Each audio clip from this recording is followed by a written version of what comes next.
y bienvenidos a nuestro canal con Penny. ¡Hola!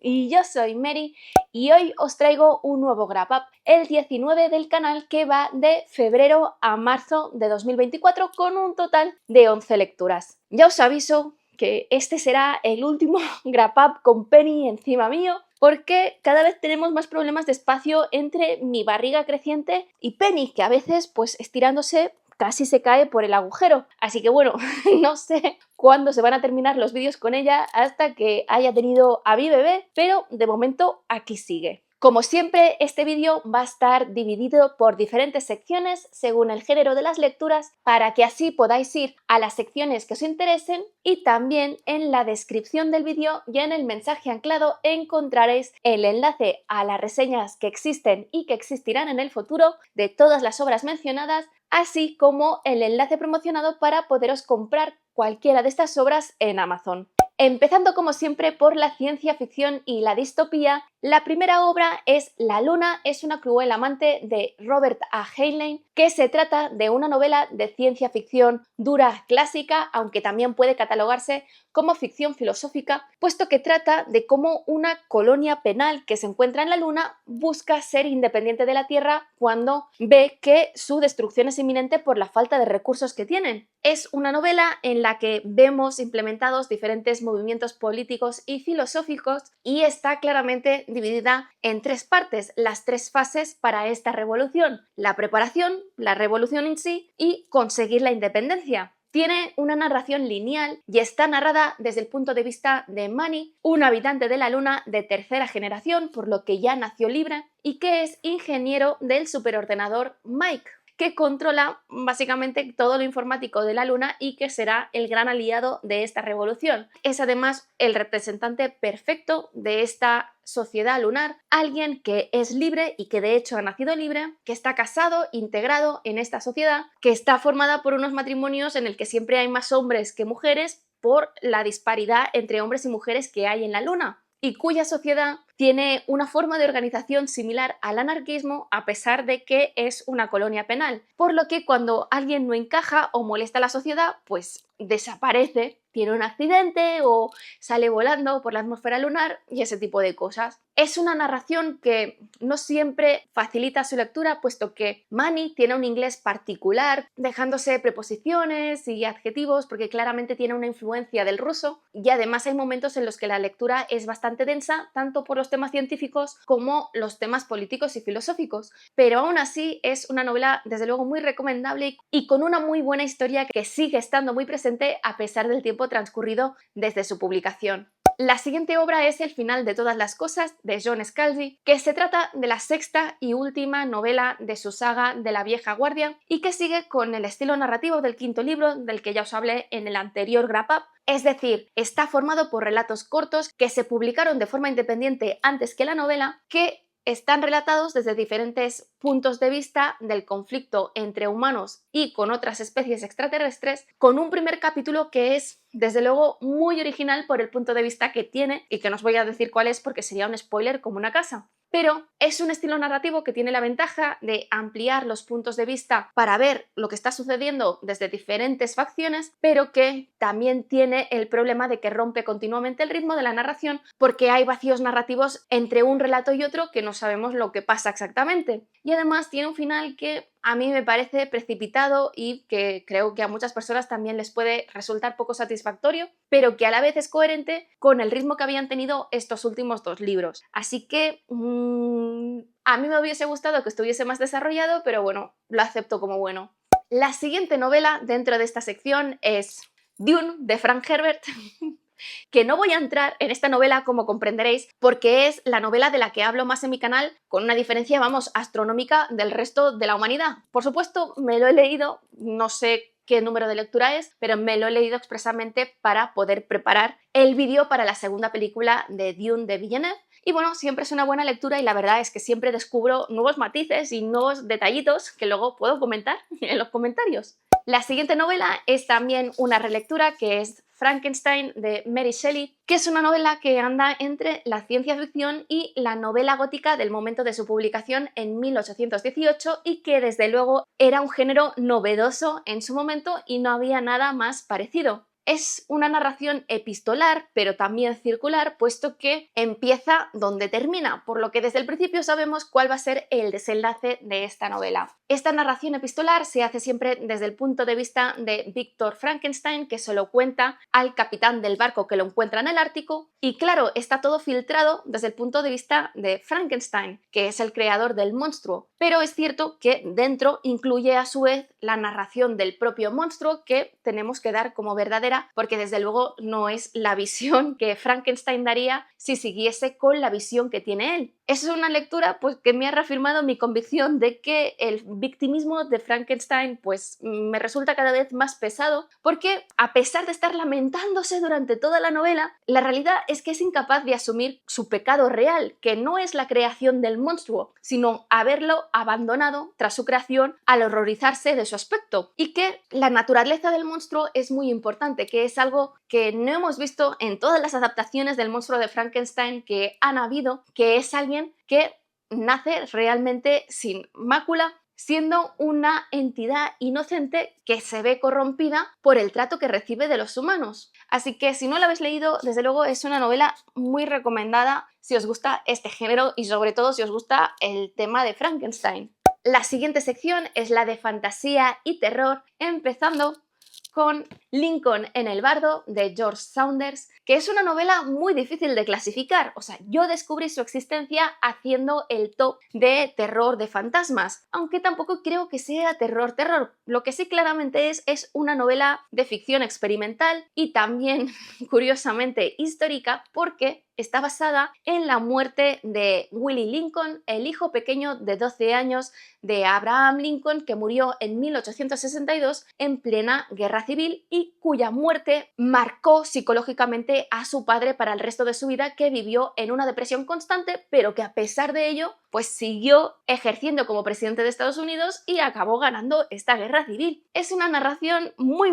particular porque en realidad mezcla dos tipos de narraciones. Por un lado, una que está formada por citas de recortes de periódicos y otros documentos contemporáneos a la época, además de la parte narrada en sí. Esta parte narrada, que es la obra real de George Saunders, transcurre en el bardo, que es ese sitio en el que se encuentran atrapadas las almas de las personas que no quieren avanzar tras su muerte porque son incapaces de aceptar que han muerto. Y es allí donde aparece Will y donde se va a desarrollar esta narración, durante la cual solamente transcurre un día. Esta narración es muy particular porque está hecha a base de citas de estas almas que están atrapadas allí y que están obsesionadas con algún hecho de su vida que no les deja avanzar. Es una lectura que no siempre es fácil, precisamente porque la redacción resulta confusa por la confusión de estas mentes y que tiene que realizarse de forma pausada para asimilar todo lo que se está diciendo y porque si no puede sobrepasarnos en algún momento. Es un libro que sí que recomiendo, pero solamente para aquellas personas que lo quieran leer sabiendo lo que se van a encontrar, porque desde luego no es un libro habitual. La siguiente novela es Luces del Norte de Philip Pullman, una novela que ahora se titula La Brújula Dorada y que es la primera parte de la trilogía de La Materia Oscura de este autor, que es una trilogía muy famosa que yo me leí en su momento cuando se publicó hace más de 20 años y que ha sido siempre una de mis historias favoritas. Se podría encajar dentro del género de la fantasía steampunk y se clasifica también como género juvenil, pero yo después de releerlo tras estos años lo clasificaría más como preadolescente o incluso infantil por la forma en la que está escrita y cómo son los personajes. Pero claro, no sé qué parte es de la escritura original y qué parte es de la traducción en castellano en particular, porque la traducción de este libro en concreto, no tanto con los otros dos, la verdad es que me ha dado algunos problemillas porque no es como yo lo recordaba y a veces me parece poco adecuada. Es una historia muy buena, con una trama genial y es el motivo por el que es tan famosa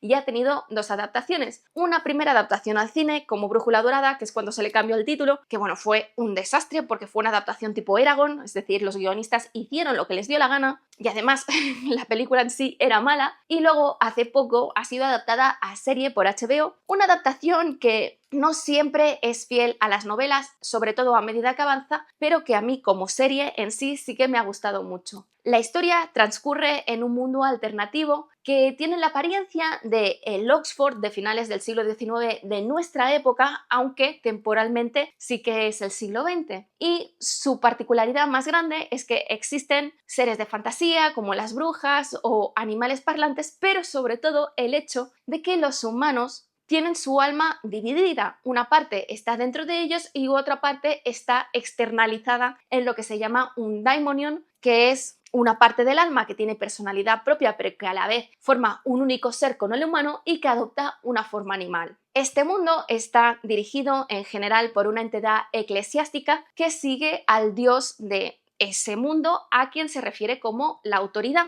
La novela está protagonizada por Lyra, una niña de unos 11-12 años que vive en una de las facultades de Oxford, cuya vida cambia completamente después de que su tío Asriel traiga a la universidad la información sobre su investigación sobre el polvo, unas partículas elementales cuyo origen es desconocido pero que se sabe que tienen una importancia fundamental para el universo y que este gobierno eclesiástico asocia con el pecado original. A raíz de estas investigaciones empiezan a desaparecer niños por unos seres que se llaman los zampones y Lyra se verá arrastrada por las circunstancias, no solamente porque desaparecerán niños muy cercanos a ella, sino también por quienes son sus padres que estarán muy relacionados con esta investigación. El siguiente apartado es el de clásicos, contemporánea, narrativa, miscelánea, y la primera novela dentro de esta sección es un clásico, Lejos del mundanal ruido, de Thomas Hardy. Thomas Hardy es un escritor que me gusta muchísimo porque era un escritor que, siendo del siglo XIX, era muy subversivo con los géneros que había en ese momento. Esta novela pertenece al género pastoril, pero lo subvierte completamente con los temas que eran habituales en sus novelas: el trato de la existencia de la sexualidad femenina, la consecuencia de las relaciones antes del matrimonio con los hijos ilegítimos y que implicaba la destrucción social de las madres. Había también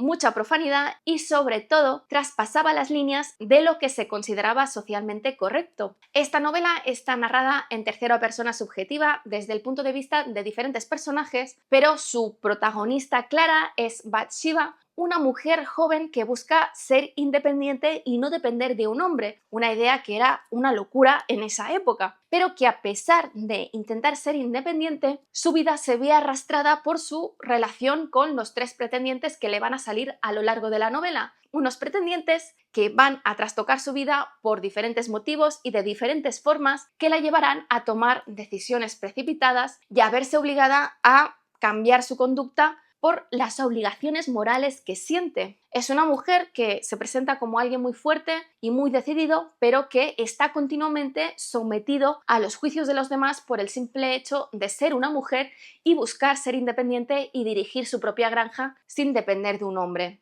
La siguiente novela es The Stranger Beside Me, El extraño a mi lado, de Ann Rule, que es una novela true crime, biográfica y autobiográfica por esta escritora norteamericana que trata sobre el asesino en serie Ted Bundy, a quien la escritora conoció como amigo antes de conocerse que fuese el autor de estos crímenes y que cometiese la mayoría de ellos. Es una novela que no sé por qué no ha sido traducida al castellano, a pesar que es una de las novelas más importantes de este género, y ya no hablemos dentro de Ted Bundy en sí, porque tiene un punto de vista muy particular por el simple hecho de que Ann Rule era una profesional dentro de las crónicas de crímenes, ya escribía sobre este tema, había sido policía y se cruzó con un asesino en serie que resultó ser uno de sus amigos más cercanos, por lo que en lugar de centrarse en Ted Bundy como asesino en serie, lo que hace es centrarse en Ted Bundy como ser humano, la dimensión humana que ella conoció porque era su amigo, una persona que consideraba buena persona, empática y que se preocupaba por los demás, y cómo toda esta visión que tenía sobre él se vio quebrada poco a poco y llenándose de dudas a medida que se fue haciendo cada vez más claro que él era el asesino en serie sobre el que Ann Rule ya estaba escribiendo y por el que había sido contratada para escribir una novela antes de que Ted Bundy fuese ni siquiera sospechoso. La novela se publicó en 1980, después de que Ted Bundy fuese condenado a pena de muerte, pero tiene varias actualizaciones a medida que se ha ido avanzando en el caso. Mi edición solamente tiene las dos más importantes, siendo la última la de 1989, después de que Ted Bundy fuese ejecutado. Ann Rule y Ted Bundy se conocieron en 1971 trabajando en la línea de ayuda contra el suicidio en el centro de crisis de Seattle, donde trabajaban juntos y Ann Rule lo vio salvar muchas vidas. Por eso luego le era tan difícil aceptar que fuese el asesino en serie y autor de unos crímenes tan atroces como los de Ted Bundy. En 1974 fue cuando empezaron los asesinatos por los que se hizo famoso y la lucha de Ann para asumir que Ted era el asesino. De hecho, fue una de las primeras personas que identificó a Ted Bundy como el asesino cuando empezaron a aparecer descripciones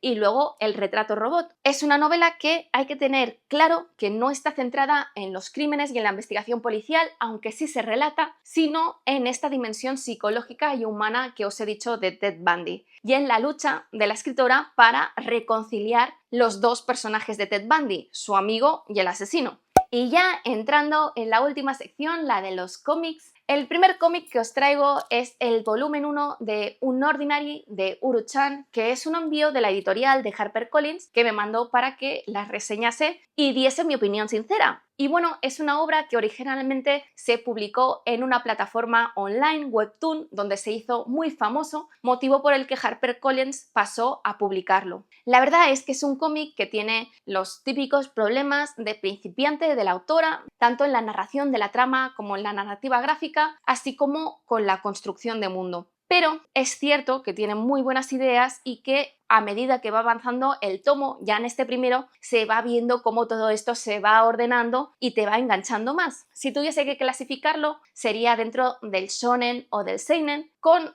una historia con muchísima acción, fantasía y gente con superpoderes. De hecho, el cómic transcurre en un mundo en el que es habitual que la gente tenga superpoderes y se clasifica en diferentes niveles según el poder que tiene, pero todos ellos utilizan este poder de forma egoísta para garantizar su estatus social, y esto hace que en el mundo del instituto en el que transcurre la obra hayan siempre luchas para marcar quién es más poderoso que quién, pero ninguno de ellos piensa en cómo ayudar a la sociedad con sus poderes. La historia está relatada desde el punto de vista de John, un estudiante en un instituto donde acude gente muy poderosa, pero que él es un cero, es decir, alguien que no tiene poder, y como tal no deja de ser perseguido y recibir todo tipo de bullying por los estudiantes con poder frustrados que no tienen el poder suficiente para formar parte de la élite, pero tiene el consuelo de que su mejor amiga Serafina es la estudiante con más poder de ese instituto. Esta trama, que inicialmente parece simple, se va a ir complicando porque en la historia también existe el libro de Unordinary, en la que el mundo es al revés, es decir, lo normal es que existan personas normales y hay muy pocos que tienen poderes y eligen convertirse en superhéroes. Claro, esto provoca una imitación en la sociedad de este cómic y empiezan a surgir gente superpoderosa de más alto nivel que quieren ser también superhéroes y empiezan a ser asesinados por una organización no identificada que necesariamente también tiene que ser poderosa. El siguiente cómic es un manga que es Akira, de Katsuhiro Otomo, que es uno de los mangas más famosos de la historia. Es un manga seinen que se publicó entre el año 82 y el año 90 y que desde luego marcó un antes y un después, no solamente en el género del seinen, sino en el del manga en sí. Yo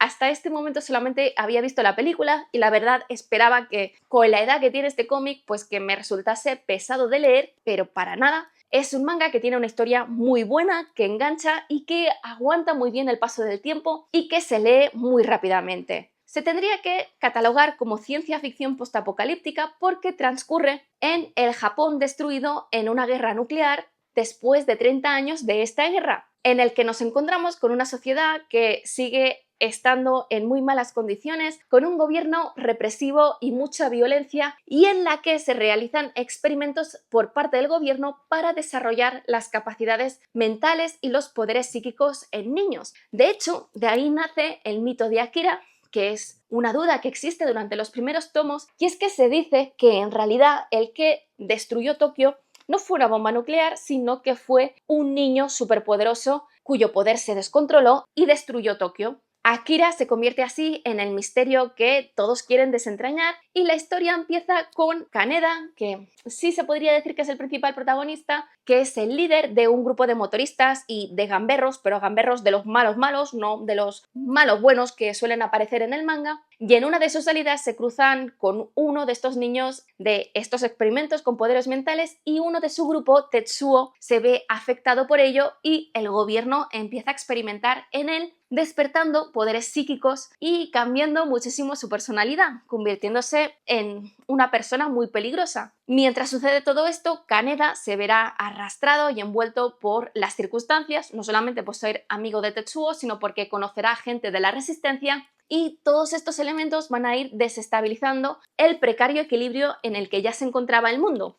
Y finalmente, el último cómic es el primer integral de Miss Marvel fuera de lo normal, guionizado por Willow Wilson y dibujado por Adrián Alfona, que es una nueva revisión de la serie de Miss Marvel con cambio de protagonista que se produjo en el 2013, con el personaje de Kamala Khan, que es un personaje realmente bueno. Kamala es una adolescente pakistaní que es súper fan de los Vengadores y entre los Vengadores de Carol Danvers y que se rebela contra las tradiciones de sus padres musulmanes, a pesar de que sus padres pues son bastante racionales, y que quiere ser simplemente una chica normal, generándose situaciones muy divertidas con la interacción de sus padres y de su familia. Al inicio del cómic recibe superpoderes, pero no como en la serie de Disney, sino que de la niebla terrígena que despierta sus poderes latientes como inhumana, unos poderes que tienen diferentes manifestaciones y que la convierten en un personaje bastante poderoso, porque tiene poderes morfogenéticos, tiene también mucha elasticidad y puede ir cambiando el tamaño de todo su cuerpo o de parte de él, y además también tiene el factor de curación de Lobezno, pero no un factor de curación tan elevado como él. La primera vez que recibe estos poderes, como su heroína es Miss Marvel, se transforma directamente en ella cuando era Miss Marvel antes de ser Capitana Marvel, pero luego se convertirá en su propia heroína para sus vecinos, es decir, manteniendo el color de su piel y su personalidad. Y en este cómic se tratan todos los arcos